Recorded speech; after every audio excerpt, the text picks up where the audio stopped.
Hello everyone, আসসালামু আলাইকুম। Welcome to my YouTube family. I hope আপনারা সবাই ভালো আছেন। আমিও আল্লাহর রহমত এবং আপনাদের দয়ায় ভালো আছি। তো আপনারা সামনে যে মাছটা দেখতে পাচ্ছেন সেটা হচ্ছে টুনা মাছ। আপনারা কি কখনো টুনা মাছ খেয়েছেন?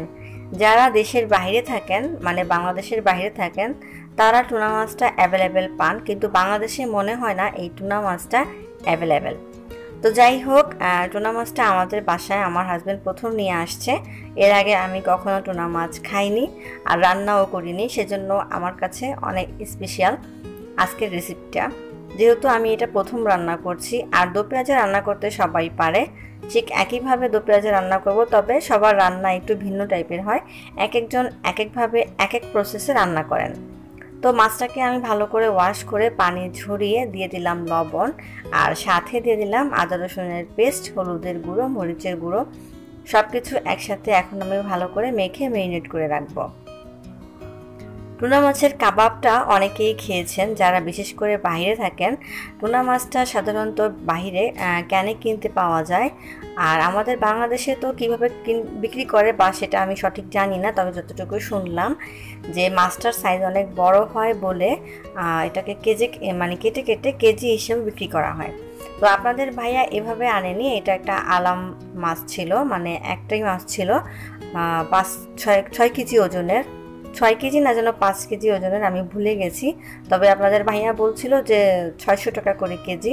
তো 600 করে কেজি হলে 5 কেজি হবে। মাছটার প্রাইস ছিল 3000 টাকা। তো মাছটা কেটে কুটে নিয়ে আসছিল। আসলে আমি টুনা মাছ ইউটিউবে অনেক দেখেছি, কিন্তু কখনো খাইনি, এর আগেও বললাম। তো এটাই আমার প্রথম খাওয়া, জানি না খেতে কেমন লাগবে। তো যেদিন নিয়ে এসেছিল, যেদিন রাতে, সেদিন আর কি একেবারে টাটকা মাছটাকে ভালো করে ধুয়ে আপনাদের ভাইয়া আর আমার ছেলেকে ফ্রাই করে দিয়েছিলাম। তারা খেয়েছে, কিন্তু আমি প্রথম খেতে আমার কাছে একটু আনইজি মনে হয়েছে। তো যেহেতু প্রথম খাচ্ছি আর কি, তাই। আর আমার ইচ্ছে আছে যে আমি টুনা মাছের কাবাব বানিয়ে খাবো, কারণ কাবাব খেতে হয়তো ভালো লাগবে, কারণ ইউটিউবে অনেককেই দেখলাম যে টুনা মাছের কাবাব বানিয়ে খেয়েছে। তো কাবাবটা নিশ্চয়ই খেতে অনেক মজার হবে। আর মাছটার স্বাদটা কেমন লেগেছে সেটা আমি বলবো কিছুক্ষণ পরে বলি। তো ভিডিও ভালো লাগলে অবশ্যই আমার ভিডিওতে একটি লাইক দিয়ে যাবেন, কমেন্ট করে জানাবেন কেমন লেগেছে। নতুন হয়ে থাকলে অবশ্যই আমার চ্যানেলটিকে সাবস্ক্রাইব করবেন, সাবস্ক্রাইব করে পাশের বেল আইকনে হিট দিয়ে রাখবেন, নয়তো আমার নতুন ভিডিও আপনারা মিস করে ফেলবেন। তো মাছে তো মশলা মাখানো হয়ে গেছে, আর আমি অফ ক্যামেরায় পেঁয়াজ, কাঁচামরিচ কুচি, টমেটো কুচি কেটে নিয়েছি। এখন হচ্ছে প্রথমে আমি মাছটাকে ফ্রাই করে নেব। ফ্রাই করার জন্য আমি এখানে ফ্রাই প্যান বসিয়ে দিয়েছি, আর দিয়ে দিব প্রয়োজন মতো তেল। যেহেতু মাছের পিসগুলো একটু বড় বড়, সেহেতু একটু বেশি করেই তেল দিতে হবে, যাতে মাছটা অন্তত অর্ধেক পর্যন্ত তেলের মাঝে ডুবে থাকে, যেন মাছটাকে আবার উল্টালে আবার বাকি অর্ধেকটা ফ্রাই হয়ে যায়। আর যেহেতু বাজার থেকে কেটে নিয়ে আসছে, তো মাছের পিসগুলো একটু বড় বড়ই। এখন এগুলোকে যদি আবার আমি ছোট করতে যাই তাহলে আরও বেশি ছোট হয়ে যাবে। তো এখন এইভাবে খাওয়া ছাড়া আসলে কোনো কিছু করার নাই। আর এত বড় বড় পিস করা মাছ খেতে একটু ভালোও লাগে না, একটু ছোট ছোট পিস করা মাছ কিন্তু খেতে ভালো লাগে, মাছের ভিতরে মশলাটা ঢোকে। তো যেহেতু তেলটা আমি দিয়েছি, এখন ফ্রাই প্যানটা বড়, তো আমি ফ্রাই প্যানটা একটু কাট করে দিব, যাতে করে তেলের মাঝে মাছগুলো একটু একটু ডুবে ডুবে থাকে, এই জন্য আর কি। তো আমি কাট করে দিলাম, একদিকে কাট করে দিলে তেলগুলো বেশি থাকে ওইখানে, তো ওইখানে মাছটা ভালো করে ফ্রাই হয়ে যায়। তো মাছটাকে আমি এখন দুই পাশটাই ভালো করে ফ্রাই করে নেব। এক পাশ ভাজা হয়ে গেছে, এখন আমি আরেক পাশ উল্টিয়ে ভেজে নেব। প্রথমে মাছে মশলা মাখিয়ে তারপরে পেঁয়াজ, কাঁচামরিচ, টমেটো, মানে যা যা লাগে সেগুলো কেটে নিতে নিতে মাছটা কিন্তু ম্যারিনেট করা হয়ে যায়। মাছের সাথে সাথে মশলা মাখিয়ে ভেজে নিলে সেই মাছটা কিন্তু খেতেও আমার কাছে ভালো লাগে না। আপনাদের কাছে ভালো লাগে কিনা সেটা আমি জানি না, তবে যেটা করলে আর কি খেতে মজার হবে, আমি সবসময় সেটাই করি, যদি সময়ও একটু বেশি লাগে। টুনা মাছ ভাজার সময় তেলগুলো কিন্তু অনেক ছিটে ছিটে আসছিল।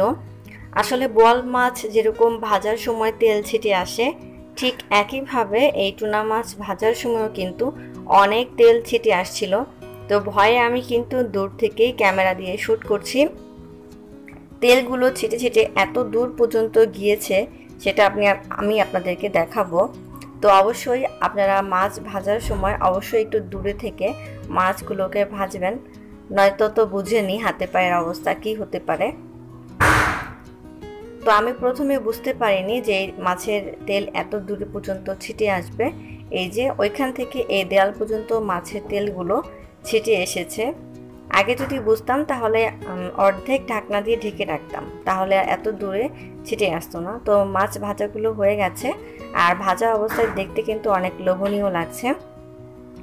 এখন আমি এই তেলের মাঝেই দো পেঁয়াজা করার জন্য যে পেঁয়াজ কাঁচামরিচ কেটে রেখেছি সেগুলোকে ফ্রাই করে নেব। সাথে একটু লবণ দিয়ে দেব যাতে খুব দ্রুত হয়ে যায়। তো ফ্রাই করে তারপরে আমি আবার ফিরে আসছি। দো পেঁয়াজের জন্য পেঁয়াজটা আমার ফ্রাই করা হয়ে গেছে। এখন আমি এখানে দিয়ে দেব আদা রসুনের পেস্ট। আদা রসুনের পেস্টটা দিয়ে আমি একটু ভালো করে পেঁয়াজের সাথে ভেজে নেব।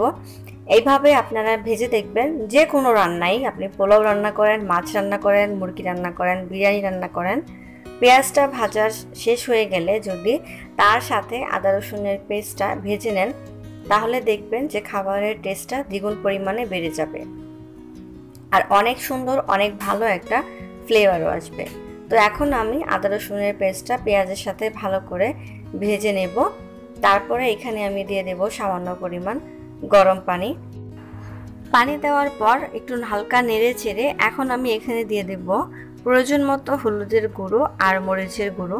যেহেতু কাঁচামরিচটা আমি এখানে ফেরে ফেরে দিয়েছি, তো আমি শুকনা মরিচ এই ছোট চামচের 1 চামচে দিব, আর হলুদটাও পরিমাণ মতো দিব। যেহেতু আমি মাছ ভাজার তেলেই পেঁয়াজটা ফ্রাই করে নিচ্ছি, তো সেখান থেকেও একটু হলুদের কালারটা আসবে। তো বেশি মশলার আর দিব না আমি এখানে। এখন এটাকে আমি ভালো করে কষিয়ে নেব।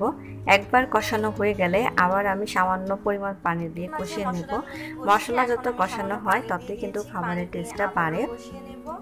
আর বেশি করে পানি দিয়ে না কষিয়ে অল্প অল্প করে 2 বারে পানি দিয়ে কষিয়ে নিলে আরও বেশি ভালো হয়। তো মশলা কষানো হয়ে গেলে এখন আমি এখানে দিয়ে দিব টমেটো। যেহেতু টমেটোগুলো গলতে এখন একটু সময় লাগে, তবে আমার এই টমেটোগুলো ভালো ছিল, দেওয়ার সাথে সাথে নরম হয়ে গিয়েছিল, তো আমি এজন্য আগেই দিয়ে দিয়েছিলাম। এখন টমেটোগুলোকেও এই পেঁয়াজের সাথে ভালো করে কষিয়ে নেব যাতে একটু নরম নরম হয়ে যায়। তারপরে এখন আমি দিয়ে দিচ্ছি ঝোল। এই ঝোলটা দিয়ে দেওয়ার পরে আমি ঢাকনা দিয়ে ঢেকে দেব। ঢাকনা দিয়ে ঢেকে দেওয়ার পরে যখন বলক চলে আসবে তখন আমি এর মাঝে ভেজে রাখা মাছগুলো দিয়ে দেব, আর লবণটা অবশ্যই চেক করে নিতে হবে। বলক চলে এসেছে, এখন আমি ঢাকনাটা খুলে দিলাম। এখন আমি এখানে একটু নেড়ে চেড়ে তারপরে ভেজে রাখা মাছগুলো দিয়ে দেব। টমেটোগুলো আগে দেওয়ার কারণ হচ্ছে টমেটোতে একটা সস ফ্লেভার আসবে। এখানে সসও দেওয়া যায়, টমেটোটা ব্লেন্ড করে দিলে খেতে আরও বেশি মজার হতো, কিন্তু আমার হাতে সময় কম ছিল, তাই আর কি আমি আর টমেটোটা ব্লেন্ড করলাম না। আসলে রান্না করতে গেলে আমার ছেলে আছে, আমার ছেলেটা খুবই বিরক্ত করে, শুধু আমাকে ডাকে ওর পাশে থাকার জন্য বা ওর সাথে বসে টিভি দেখার জন্য, তাই আর রান্না করতে গেলে এত সময় লাগাতে পারি না, নয়তো আরও বেশি মজা করে রান্না করা যায়। যদি টমেটোটা ব্লেন্ড করে দিতাম তাহলে খেতে আরও বেশি ভালো লাগতো। তো এখন আমি এভাবেই ঢেকে রাখবো। আর এই তো আমার রান্নাটা কমপ্লিট হয়ে গেছে। এরই মাঝে আমি কয়েকটি কাঁচামরিচ তরকারির উপরে দিয়ে দিয়েছিলাম যাতে ফ্লেভারটা ভালো আসে আর দেখতেও ভালো লাগে। হলুদের মাঝে টমেটোর কালারটা লাল, তাতে সবুজ, দেখতে আরও বেশি সুন্দর লাগে। তবে বাসায় ধনেপাতা ছিল না, থাকলে অবশ্যই ধনেপাতা দিতাম। ওপরে কিছু ধনেপাতা ছিটিয়ে দিলে দো পেঁয়াজার টেস্টটা আরও বেশি ভালো আসতো। আর টুনা মাছের টেস্টটা খেতে কিছুটা ইলিশ মাছের মতো লাগে, ইলিশ মাছের মতোই ফ্লেভার আসে। তো আমার দো পেঁয়াজা কমপ্লিট হয়ে গেছে। পরবর্তী ভিডিও দেখার জন্য সবার আমন্ত্রণ রইল। আজকের মতো আল্লাহ হাফেজ, সবাই ভালো থাকবেন।